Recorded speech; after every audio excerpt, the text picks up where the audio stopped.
আসসালামু আলাইকুম। সবাই কেমন আছেন? আজ দেখুন, প্রায় ১ বছর আগে আমার কবুতর খামারের অবস্থা। তখন আমার কাছে অনেক কবুতর ছিল। সিরাজি, লক্ষা, কিং, মর্ডিয়ানও তখনও ছিল। দেশি কবুতর অনেক ছিল। সবাই ডিম বাচ্চাই ছিল। এখানে দেখতে পাচ্ছেন অনেক জোড়া এখিন নিয়ে আছে ও অনেক জোড়া বাচ্চা নিয়ে আছে।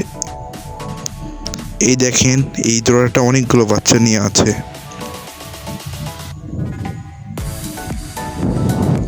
এর পরের জোড়াও বাচ্চা নিয়ে আছে, এই দেখেন।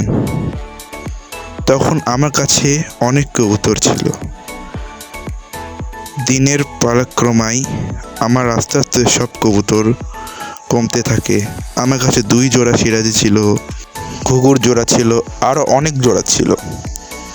আগামী ভিডিও আসা পর্যন্ত আপনাদের সবাইকে ধন্যবাদ।